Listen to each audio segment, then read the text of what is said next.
Hello everyone, welcome to अटैप। My name is Niharika Walia Bhatnagar और मैं आज आपके साथ में हूँ हमारी पराक्रम सीरीज़ के अंदर एक इम्पॉर्टेंट चैप्टर कवर करते हुए। आज हम कवर करेंगे topic trial balance and rectification of errors को।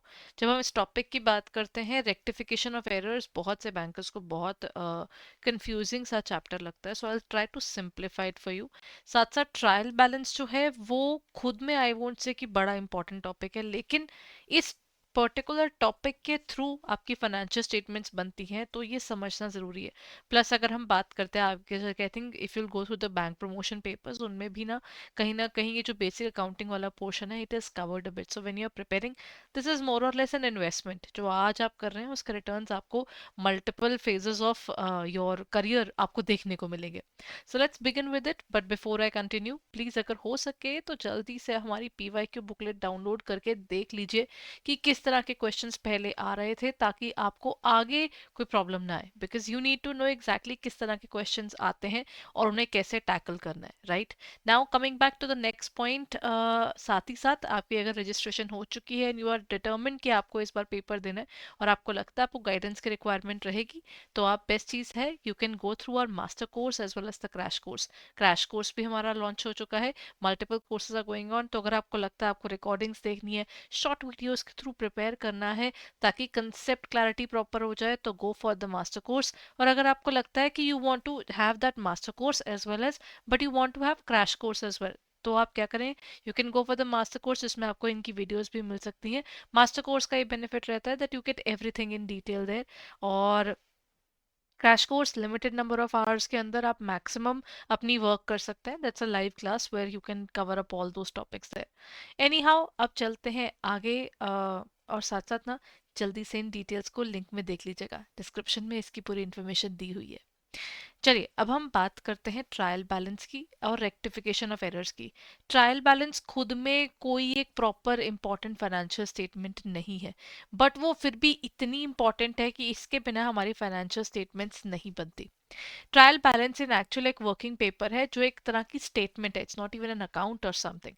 ये बेसिकली एक प्योर स्टेटमेंट है विच इज समथिंग जिसने कुछ नहीं करना, जिसने सब कुछ जो भी हमारे लेजर में था उसको कंपाइल करके, सारे लेजर्स की कंपाइलेशन है हमारा ट्रायल बैलेंस। चाहे आप सब्सी बुक्स बना रहे हैं या आप लेजर्स बना रहे हैं, इट्स ऑल द सेम। और उसके बाद आप क्या बनाते हैं, you get your trial balance there. Based upon this होता क्या है, सबसे पहले जब हम ट्रायल बैलेंस की बात करते हैं, trial balance is nothing but basically a book keeping worksheet. Again book keeping यानी इसमें हम सिर्फ रिकॉर्डिंग करते हैं, कोई एनालिसिस नहीं करना, कोई चीज को डिटेल में इन डेप्थ नहीं देखना, सिर्फ mayor noting down, in which the balance of all the ledgers are compiled into debit and credit columns। ये इन दोनों कॉलम्स में बढ़ता है। बट याद रखिएगा, हमने पढ़ा था ना ड्यूअल एंट्री कंसेप्ट, जो बेसिकली कंसेप्ट ऑफ अकाउंटिंग के अंदर कवर होता है। डेबिट हमेशा इक्वल टू क्रेडिट रहेगा। आप किसी भी सिचुएशन में बात करें, ये इक्विलिब्रियम अगर डिस्टर्ब्ड है यानी हमारी मिस्टेक्स है या कोई फ्रॉड है, लेकिन ये खुद से चीज नहीं हो सकती। ठीक है, so that's one particular thing, ये दोनों हमेशा इक्वल रहने चाहिए।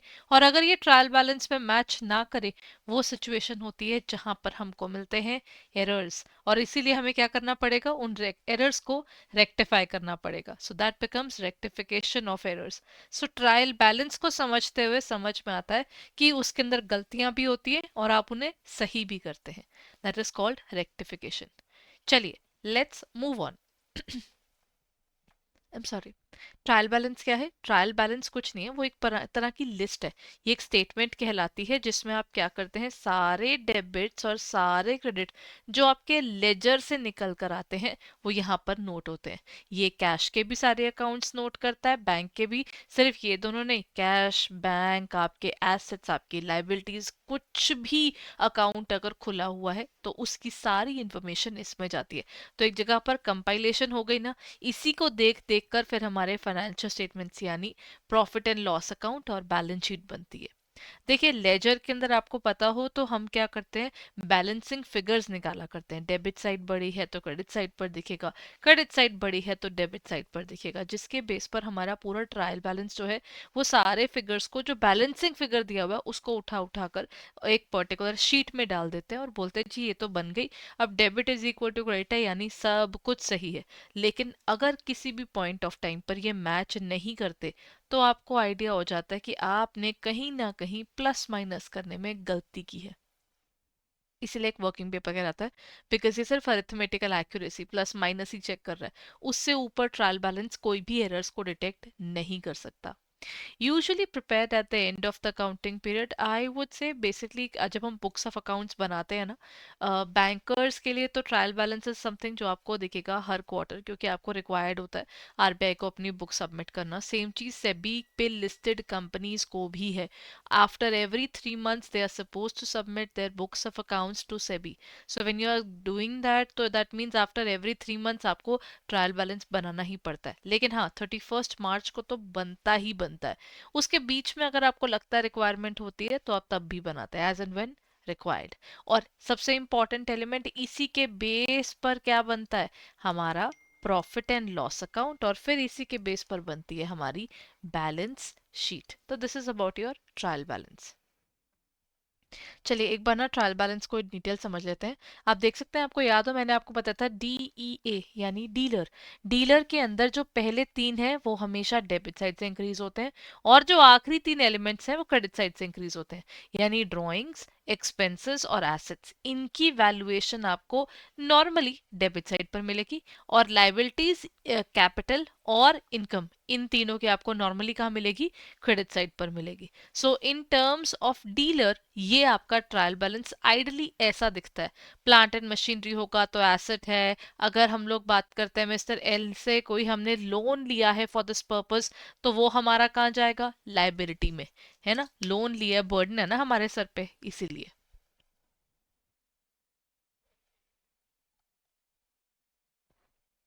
तो जो हमने मॉडर्न रूल्स ऑफ अकाउंटिंग किया था, ये 10 मिनट्स वाले सेशन में आपको मिलेगा, पिछली पराक्रम में भी मिल जाएगा।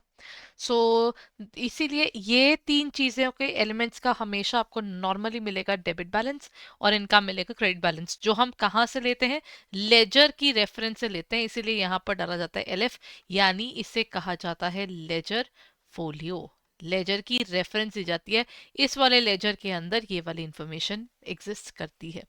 So that's how they make their trial balance. और trial balance is rightly prepared as on 31st of March 2020, जो भी आपका ईयर की आप बात करते हैं।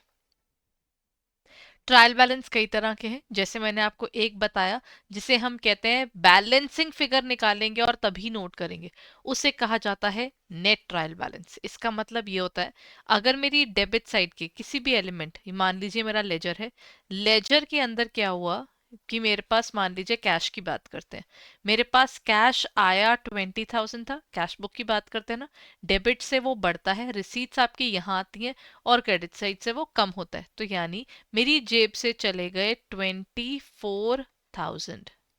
ठीक है। सो नहीं 24 नहीं, अगर हम कैश की बात कर रहे हैं, सो लेट इट बी 28 है। 28,000 में से 24,000 तो हमारी जेब से चले गए। क्यों चले गए, क्योंकि ना किस तरह के एक्सपेंसेस थे। तो technically what are you left with by the end of the year, आपकी जो वैल्यूएशन है 4,000 रुपीज आपके कैश में पड़े हैं। तो इसका मतलब हमने ना क्रेडिट साइड को भी ये बनाया, इसको बोल दिया ये है बैलेंसिंग फिगर। बैलेंसिंग फिगर का मतलब होता है कि हमारी डेबिट और क्रेडिट इक्वल होने चाहिए। तो आपने बोला जी मैं 28,000 बिजनेस में लाई थी, उसमें से 24 लग गए, और बाकी 4,000 जो है वो मेरे पास पड़े हैं, which you will be telling in this way. अब बात यह है, आप इसको बुक्स ऑफ अकाउंट्स में दिखाने कैसे वाले हैं। So let's talk about it. इसको दिखाने का एक सिंपल सा तरीका है कि आप उसको कैरेट डाउन दिखाएंगे। अब जैसे मैं बनाऊंगी, कहाँ बनाऊं, अब मैं ना ट्रायल बैलेंस में लेकर जाऊंगी ना, तो याद रखिएगा जो बैलेंस आपका क्रेडिट साइड पर दिख रहा है, रूल ऑफ ट्रायल बैलेंस ये होता है, जो भी साइड ज्यादा होगी, इस केस में डेबिट साइड ज्यादा है, जो भी साइड ज्यादा होगी वही आपकी ट्रायल बैलेंस में डोमिनेट करती हुई दिखेगी। अगर आपकी डेबिट साइड ज्यादा थी तो आपकी ये वैल्यूएशन डेबिट साइड पर आएगी, और अगर आपकी क्रेडिट साइड ज्यादा थी तो जो भी वैल्यूएशन निकल कर आएगी वो क्रेडिट साइड पर आएगी। मतलब it's about the particular thing जो आपकी रूल कर रही होती है। तो जो नेट ट्रायल बैलेंस है वो सीधा कहता है कि अगर आपकी डेबिट साइड मोर है तो ये आपको डेबिट बैलेंस की तरह दिखेगा, अगर क्रेडिट साइड ज्यादा है तो क्रेडिट बैलेंस की तरह दिखेगा। और इनके बैलेंसेस को सब जगह आपको बैलेंस करके उसकी वैल्यूएशन को डालना है। तो अगेन थोड़ा टाइम तो मेरे को लगता है इसमें, बहुत लगता है। लगता है क्या है, एक्चुअली में बहुत ज्यादा लगता है, राइट। सो इसके बाद हमारे पास प्रॉब्लम कहाँ आ जाती है, ये वाली चीज तो हमारी हो गई। इसके बाद आता है ये, फिर सिंपल सी बात आ जाती है, ये वाला जो पोर्शन है हमारे पास कि ग्रॉस ट्रायल बैलेंस भी कुछ होता है। So what do mean by the specific area of gross trial balance. देखिए नेट में तो आपने माइनस माइनस कर दिया, इसमें जो ग्रॉस है ना, इसमें हम कोई प्लस माइनस करने की वो शिद्दत ही नहीं दिखाते। हम क्या करते हैं यहाँ पर ना, एक सिंपल सी चीज करते हैं कि अगर हमारी डेबिट साइड 28 दिख रही है, क्रेडिट साइड 24 दिख रही है, हम अपनी बैलेंस शीट के अंदर ट्रायल बैलेंस के अंदर एज इट इज चीज डाल देंगे कि जी हमारी डेबिट साइड की वैल्यूएशन ऑफ कैश जो है वो है 28,000 और क्रेडिट साइड की वैल्यूएशन थी 24,000। अब बेचारा मेरा मैनेजर खुद ही बैठकर इसकी माइनस कर करके वैल्यूएशन चेक करता रहेगा, मैं उतनी मेहनत नहीं कर रही। ठीक है। तो ग्रॉस ट्रायल बैलेंस कुछ ऐसा होता है, और ये यूज नहीं होता बिकॉज ये थोड़ा लेथार्जिक लगता है इस मामले में। इसमें टोटल करके हम चीजें छोड़ देते हैं, माइनस प्लस हम एंड में करेंगे। जब आपको तब भी करना है अब भी करना है तो वाई नॉट अभी, एटलीस्ट चीज सेग्रीगेटेड तो है, तब आराम से हो जाते हैं। सब कुछ मिक्सअप हो गया फिर कैसे होगा, है ना।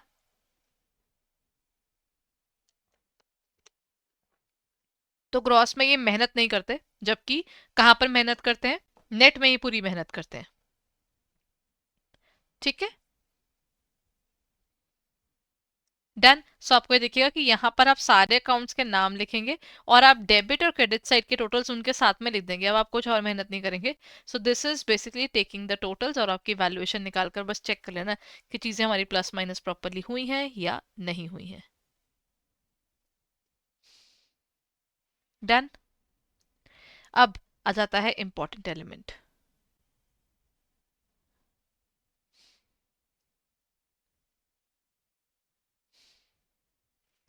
अब बारी आती है टाइप्स ऑफ एरर्स की। एरर्स के टाइप कौन कौन से हैं।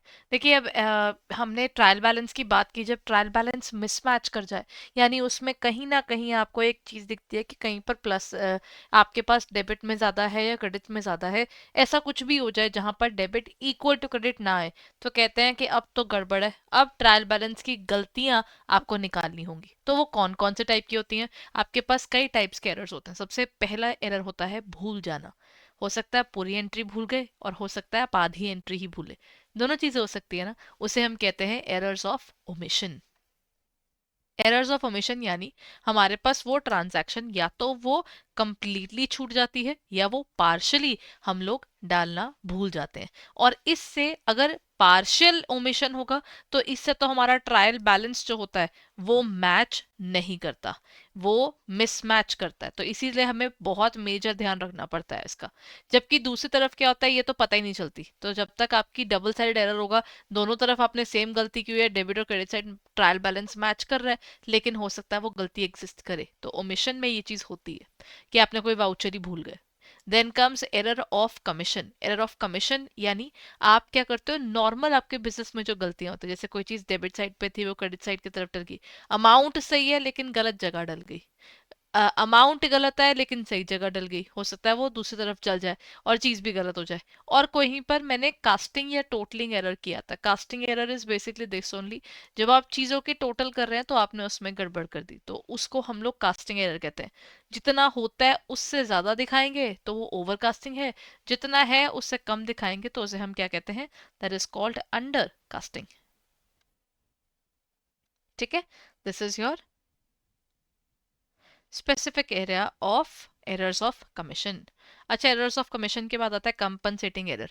ऐसे एरर जिसमें ना आप डेबिट साइड पे भी सेम पाप कर देते हैं और क्रेडिट साइड पर भी सेम पाप कर देते हैं। In this case what happens is one mistake nullifies the other, और इसका मतलब ये आप ट्रेस नहीं कर सकते। Then comes error of principle. Error of principle यानी हमने प्रिंसिपल का मतलब यानी हमारी डेबिट और क्रेडिट साइड पर कहीं पर कुछ मैच नहीं कर रहा। अच्छा, इसमें क्या होता है, जैसे मान लीजिए एक्सपेंसेस, आपको पता है ना, एक्सपेंसेस और एसेट्स ये दोनों चलते हैं हमारी सेम लाइन यानी डेबिट पर। अगर मैंने गलती से किसी डेबिट की चीज को क्रेडिट बना दिया और तो हमें जल्दी मिल जाएगा बिकॉज ऑब्वियसली उसमें मिस्टेक है। लेकिन अगर मैंने किसी एसेट को, मैंने मशीनरी खरीदी, मैंने गलती से उसको नॉर्मल फैक्ट्री कॉस्ट में डाल दिया, किसी को पता नहीं चलेगा जब तक वो वाउचर खुलेगा नहीं, तो इसको बोलते हैं एरर ऑफ प्रिंसिपल। आपने लॉज के अगेंस्ट जाकर काम किया, बट आप डेबिट वाली चीज डेबिट में ही डाल रहे हैं, क्रेडिट वाली चीज क्रेडिट में डाल रहे हैं, लेकिन आपने गलती से उसकी classification on the debit side या classification on the credit side उसमें कहीं पर एक मिसमैच कर दिया है। तो उसे हम कहते हैं आप लॉज के अगेंस्ट गए हो, इसीलिए वो कहलाता है एरर्स ऑफ प्रिंसिपल। डन। ये रहा when accounting principles are not followed. आपके पास ये थे एरर्स ऑफ प्रिंसिपल, जो ये कभी भी इफेक्ट नहीं करते बिकॉज डेबिट की चीज डेबिट में डली हुई है, बस उसकी ट्रीटमेंट गलत है। क्लरिकल एरर्स, जो हमारे क्लर्क गलतियां करते हैं जब चीजें रिकॉर्ड कर रहे हैं, वो चीज भूल गए, कंप्लीटली भूल गए तो ऑब्वियसली कुछ फर्क नहीं पड़ने वाला। और दूसरी तरफ आप अगर पार्शली भूले तो ये इफेक्ट करेगा। कमीशन में भी सारे एरर्स नहीं होते जो आपको हमेशा ट्रायल बैलेंस में अफेक्ट करेंगे, बट मोर और लेस करते हैं। ठीक है। और कंपनसेटिंग एरर्स तो कहीं दिखते ही नहीं, तभी तो हमें जिस दिन मिलेगा उस दिन फ्रॉड खुलेगा, उस दिन पाइपों के अंदर से, फाइलों के अंदर से, सब जगह से ढूंढकर दूर दूर तक अक्यूज निकाले जाते हैं। But then that's one of the unfortunate things that happens. Compensating errors बात करता है ऐसे एरर्स की जो ट्रेस डाउन ही नहीं होते, क्योंकि वही सेम गलती डेबिट में कर देते हैं, वही सेम गलती क्रेडिट में कर देते हैं। जब दोनों जगह गलती हो ही गई है तो आप उसकी ऑथेंटिसिटी कैसे पता लगाएंगे? So that's really serves that purpose. ठीक है। ये था टाइप्स ऑफ एरर्स। अब जब हम एरर्स की बात करते हैं, चलिए क्वेश्चन के थ्रू करते हैं। एक होता है वन साइड एरर्स, यानी जिन एरर्स के अंदर गलती तो होती है लेकिन एक तरफा होती है। ठीक है। यानी आपकी अकाउंट के अंदर को हो सकता है डेबिट मैच ना कर रहा हो या क्रेडिट मैच ना कर रहा हो, तो जो साइड मैच नहीं करती उसकी ऑपोजिट साइड पे वर्कलोड ज्यादा हो जाता है। कैसे? Some one side errors can be rectified by simply correcting the posting. इसमें जैसे हमने क्या किया, हमने ना रेंट पे किया था 90 रुपीज का, लेकिन 900 कर दिया। This is a case of overcasting. Everyone, मेरी प्लेट के अंदर ना मुझे सिर्फ एक बाइट खाना रखना था, तो अगर मैंने उससे ज्यादा खाना रख दिया है तो मैं क्या करूंगी? मैं उस खाने को वापस से दे दूंगी, यानी जो भी मैंने चीज कर दी है, अब समय आ गया क्या करूं उसका, उसको रिवर्स करने का, है ना।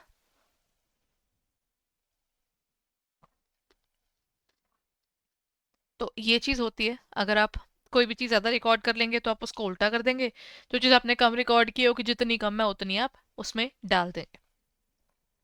अब जैसे रेंट पेड है हमारा, इसका मतलब ये है कि मेरी जर्नल एंट्री क्या हुई, रेंट टू कैश। ये आपकी जर्नल एंट्री हुई, लेकिन आपने इसको डाल क्या दिए, होना चाहिए था यहाँ पर 90, लेकिन आपने यहाँ पर नोट किया है 900 है ना। अब ये आपने गलत नोट कर दी है, तो इस केस में क्या होगा, आपने जो चीज जैसे नोट कर दी है आपको उस चीज को सही करना पड़ेगा। अब यहाँ पर कहता है rent post paid 90 is posted. अच्छा, गलती सिर्फ रेंट में हुई है। ठीक है, गलती सिर्फ आपकी रेंट में हुई है, आपका कैश वाला पार्ट बिल्कुल सही है ना। आपने रेंट दिया है 990 रुपीज का, लेकिन आपने उसकी जगह 900 डाल दिया। कई बार किसी से बात करते करते सब कुछ कर रहे होते हैं तो देन वो रह जाती है चीज। अब पॉइंट समझ में आया, ये जो 90 है ये 90 क्यों रहना चाहिए? अब रेंट अगर आपका 90 है तो वहां पर एटलीस्ट ये चीज तो है कि बुक्स ऑफ अकाउंट्स और बाकी सब चीजें आप प्रॉपरली देख पाएंगे, है ना।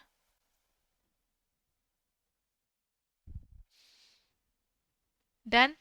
अब ये तो हुआ हमारा किस चीज को लेकर, आपके पास अगर कोई चीज आपकी इरिवर्सिबल हो जाती तरह से, तो आप उसको क्या करते हो, जैसे आपने जहां पर रिकॉर्ड करना था आप उसी जगह पर उसको रिकॉर्ड करते हैं। This is one of the basic things that is done. ठीक है, सबसे पहली चीज आई ये वाली।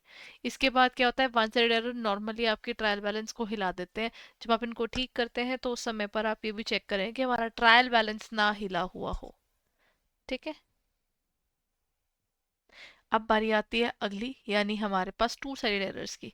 ऐसे गलती है जिसमें दोनों की तरफ की गलतियां हैं। अब उस केस में क्या होगा, ये आपके दो से ज्यादा चीजों को अफेक्ट करेंगे ही करेंगे। और साथ ही साथ rectification note has to be passed for the correction of error. आप रेजिडेंट नोट भी वहां पर लिख दीजिए for that particular correction. Done. अब जरा देखें इसके बाद क्या होता है, इसका एग्जाम्पल क्या है। गुड्स जो हमने परचेज किए हैं सोहनलाल से wrongly recorded in sales register. अब यहाँ पर कहते हैं जो हमने गुड्स खरीदे थे मिस्टर सोहनलाल से, वहां पर वो गलती से हमने किस में दिखा दिए हैं, सेल्स में। तो यहाँ पर गड़बड़ क्या हो रही है।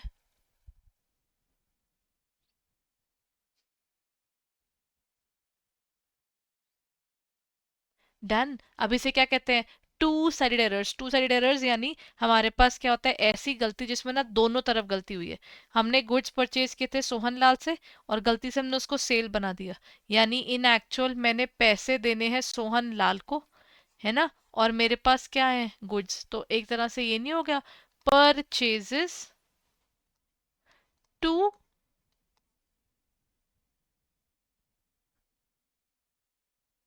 क्या होगा फिर इसका। अब देखिए सोहनलाल को हमने डेबिट कर दिया, लेकिन मेरे पास से तो गुड्स गए ना। हमने गुड्स परचेज फ्रॉम सोहनलाल, तो टेक्निकली सोहनलाल टू सेल्स, है ना। हमने गुड्स सेल किए। और then Sohanlal accounting records, Sohanlal having the wrongly recorded sales letter, यानी हमने उसे गलती से सेल्स में डाल दी है। टेक्निकली तो हमने चीज परचेज की थी ना, यानी परचेजेस टू सोना होना चाहिए था, यहाँ पर सोहनलाल होना चाहिए था। ठीक है। और यहाँ पर क्या हुआ है, जो चीज हमें डेबिट में चाहिए थी क्रेडिट में चली गई थी, ये चीज हुई है ना। हमने सोचा था कि ये तो परचेज किया, लेकिन हमने गलती से इसको सेल्स बुक के अंदर और सेल्स एरिया के अंदर नोट कर दिया।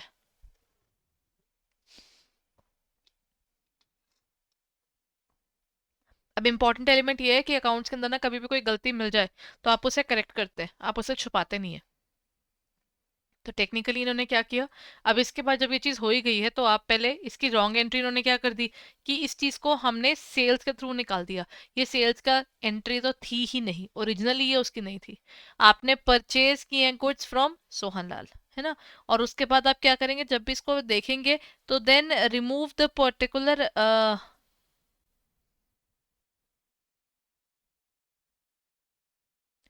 ठीक है। अब जैसे इसकी बात कर रहे हैं तो हमारे पास यहाँ पर क्या दिया हुआ है, डेबिट। हमारे पास में when we talk about the goods purchase from the Sohanlal. अब आपने गुड्स खरीदे तो आपके पास से क्या चला गया, पैसा चला गया। So then when we talk about this specific area, I think the journal entries aren't a problem, है ना। जर्नल एंट्रीज तो सबकी हो ही रही है। अब यहाँ पर क्या हो रहा है, जब हम इनकी जर्नल एंट्रीज को देखते हुए चलते हैं तो यहाँ पर जर्नल एंट्री क्या होगी, जो हमारी सही जर्नल एंट्री है वही आपके इसमें इनकलकेट करनी होती है।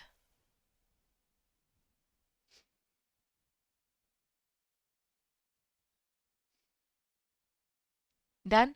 अब यहाँ पर क्या होगा, यहाँ पर हमारे पास ना, अब देखिए जो जो चीज हमें गलत थी उसे सही करना होगा, और जो सही थी उसे वापस से रीइंस्टेट करना होगा।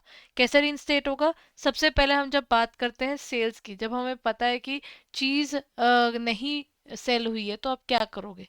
Then you would basically what you do is you will close out that business जहां पर आपको बेनिफिट नहीं हो रहा और आपके बिजनेस को हो रहा है। तो आपको क्या करना पड़ेगा, एक तो सेल्स का अकाउंट जो आइडली आपके पास खुला नहीं है, जो कि खुला होना चाहिए था। अब यहाँ पर क्या होगा, जैसे सेल्स है, सेल्स तो हमारी हुई नहीं, तो ये वाला जो अकाउंट है इसको रिवर्स कर देंगे। परचेजेस जो है वो हमें बुक करनी थी, तो परचेजेस हम बुक कर लेंगे। ये गलत था वो सही नोट कर रहा है, और ये सही था वो गलत नोट कर रहा है। और इसी के बेस पर हमारे पास क्या हुआ, सोहन लाल का अकाउंट यहाँ भी था और सोहन लाल का अकाउंट यहाँ भी था, है ना। तो इसका मतलब हमारे पास ये है कि सोहनलाल होना तो डेबिट साइड पर था, लेकिन वो इस केस में क्या हुआ है, सोहनलाल जो है वो इस केस में आपको कहाँ डालना था, उनको तो नोट करना है ना कि देखो सोहनलाल को से हमने गुड्स खरीदे हैं, तो टेक्निकली मैंने पैसे दिए वो मेरी लाइबिलिटी है, वो यहाँ नोट होंगे। 500 तो वो नोट हो गए, मेरा तो काम सॉल्व हो गया था। बट उसी टाइम पर क्या हुआ, जो सोहनलाल आपने गलत डाला हुआ है उसकी भी तो बात उठेगी, ये तो आपने अकाउंट ही गलत लिया हुआ है। ठीक है, इस अकाउंट को आप कैसे दिखाएंगे कि यहाँ पर सोहनलाल सो को यहाँ पर आप वो डेबिट साइड की बजाय क्रेडिट साइड पर डालेंगे, बिकॉज एक आपने खत्म करने हैं, ये 500 आपको बुक्स ऑफ अकाउंट से एलिमिनेट करने हैं, और ये वाले 500 क्रिएट करने हैं, है ना। तो आप इसी बेसिस पर अपनी वैल्यूएशन डाल दीजिए कि जो चीज़ आपकी डेबिट में है वो चीज़ क्रेडिट में चल जाए, और जो चीज़ क्रेडिट में है वो आपकी डेबिट में चल जाए। ऐसी चीज़ें नहीं होती हमारी बिजनेस बुक ऑफ अकाउंट के अंदर। आपको एरर फ्री चलना है तो आपको पूरा सॉर्टेड होकर उसको डिटेल को चेक करना होगा। अब अगर कोई गलती हो गई तो क्या होगा, एक पर्टिकुलर अकाउंट खोलेंगे जिसमें हम सब डालेंगे, उसे हम कहते हैं द सस्पेंस अकाउंट। जब हमें कोई चीज़ नहीं मिलती तो सब कुछ उठा के सस्पेंस अकाउंट में डाल दिया जाता है। ये भी एक बुक कीपिंग का तरीका है, बट आई थिंक ये कहीं ना कहीं फर्स्ट लेवल है जब ना हम बात करते हैं इन डिटेल्स की। सस्पेंस अकाउंट की कोई डिटेल तो नहीं है ना। देन यहाँ पर मतलब क्या हुआ कि जब हम कोई चीज़ कहते हैं कि बुक्स ऑफ अकाउंट्स के अंदर आपकी वर्किंग कितनी रहती है, बुक्स ऑफ अकाउंट्स को एरर फ्री रखने के लिए कितनी मेहनत करते हो, सस्पेंस अकाउंट को भी मेंटेन करने के लिए बहुत ज़्यादा वहाँ पर वर्क किया जाता है। क्यों, सस्पेंस अकाउंट इज समथिंग जो हो सकता है कि she might be working upon multiple things, and suspense account में क्या हुआ, ना डेबिट का है ना क्रेडिट साइड का है ना किस तरह की चीज़ है, कुछ नहीं पता। तो आप क्या करेंगे देन इस केस में, when we prepare the books of accounts, हम बस ये देखते हैं कि कितना बड़ा सस्पेंस हमको मिला है। अब एक बार आपको आपका सस्पेंस अकाउंट मिल गया तो इसकी कोई दीन ईमान नहीं है। अगर ये आपका एसेट मिल गया तो ये एसेट कहलाएगा, जब लाइबिलिटी मिल जाएगी तो लाइबिलिटी कहलाएगा। अगर कुछ नहीं मिला तो सस्पेंस अकाउंट एक सस्पेंस में मेंटेन रहता है कि हाँ जी इस चीज़ का सस्पेंस है। यूजुअली ये एक वन साइडेड एरर है और उसी में हमें इसका इस्तेमाल करना पड़ता है, क्योंकि अगर कोई चीज़ आपको ऑलरेडी पता है फिर तो आपको रिक्वायरमेंट ही नहीं होती ना। देन इसका पर्पस क्या है, इसका पर्पस है to prevent incorrect and incomplete data. जो आपका इनकम्प्लीट डेटा ना उसको कंप्लीट कर देता है basically. That is one of the basic reasons. ठीक है ना। तो इसका बेसिकली क्या है, to prevent incorrect and incomplete data. Then comes हमारे पास नेक्स्ट पॉइंट क्या आता है, ये यूजुअली वर्किंग के अंदर हम लोग क्या करते हैं, इसको ट्रायल बैलेंस खोलते हैं और उसके अंदर इसकी गलती को डाल लिया जाता है। ठीक है, ये एक टेम्परेरी अकाउंट होता है। अगर आपकी डेबिट साइड ज़्यादा है देन जब हम बात करते हैं डेबिट साइड की, तो वैल्यूएशन आप क्रेडिट साइड पर नोट कर लीजिए और सस्पेंस अकाउंट क्रिएट कर लीजिए। मान लीजिए यहाँ पर 20 था और यहाँ पर 24 था। सो ये आपका एसेट है, ये आपकी लाइबिलिटी है, तो रिमेनिंग 4000 आप यहाँ पर नोट कर लेंगे। ठीक है। अब ये चीज़ हमें बिजनेस के पॉइंट ऑफ व्यू से ध्यान रखने वाली है कि हमारी वैल्यूएशन जो है वो debit is equal to credit हमेशा बनी रहे। अगर क्रेडिट साइड ज़्यादा है तो सस्पेंस अकाउंट वहाँ दिखेगा, जिस साइड भी आपका बेसिकली अकाउंट ज़्यादा बड़ा होता है उसी के बेसिस पर आपकी बैलेंसिंग फिगर निकलती है। ठीक है, सस्पेंस अकाउंट की डिटेल्स हो गई, ये आपकी बैलेंस शीट तक जाता है, इतना इंपॉर्टेंट है ये टॉपिक। चलिए, नाउ मूविंग ऑन। अच्छा, इसका एक क्वेश्चन करते हैं ना, विच of the following will not affect the agreement in trial balance. इनमें से कौन सा है जो हमारे ट्रायल बैलेंस को अफेक्ट नहीं करेगा। Omission of an entire transaction, एक पूरी ट्रांजैक्शन आप भूल गए हो। ठीक है। दूसरा पॉइंट क्या कहता है, recording of a transaction in the wrong account but with the correct amount. अगर आपकी अकाउंट में बाकी सब कुछ सही है तो ये तो मैच करेगा ही ना, डेबिट क्रेडिट के तो इक्वल है, बस आपने कोई चीज जिस अकाउंट के अंदर होनी चाहिए थी वही नहीं रखी है ना। Omission of posting of a one sided error, एक तरफ चीज डाल दी एक तरफ चीज डालनी, अकाउंट मिसमैच आया और वहां पर क्वेश्चन रेज हो जाते हैं। Recording a transaction twice in the same amount.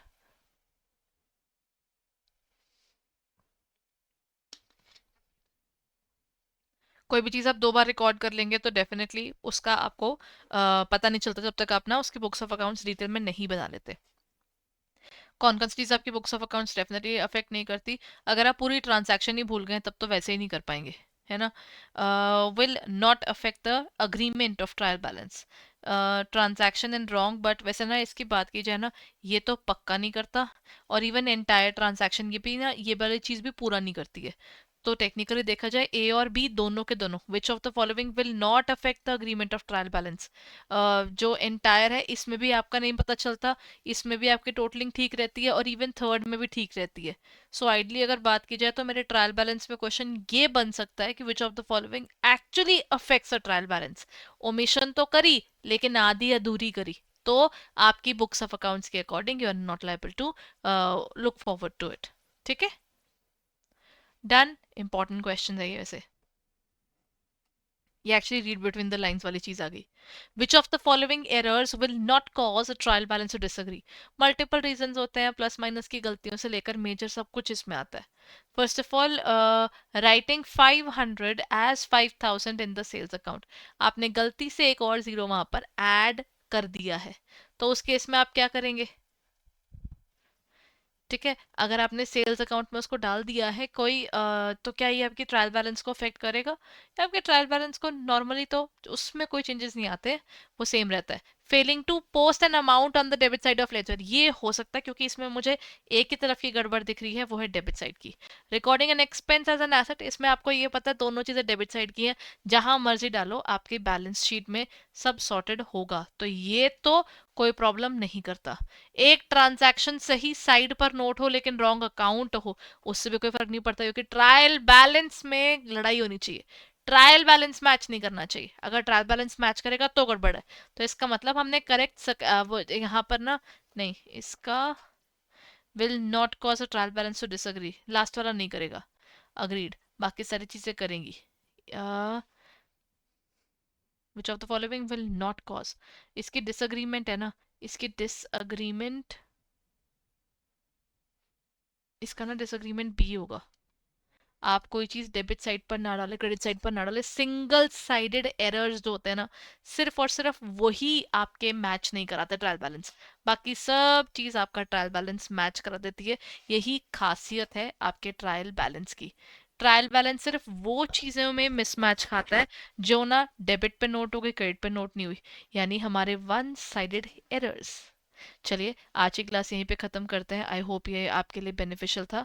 अगर था तो इसको प्लीज़ लाइक करना मत भूलिएगा, शेयर कीजिए और साथ ही साथ जल्दी से हमारे कोर्सेज में एनरोल कर लीजिए। Hurry up and get your self enrolled right away. Thank you.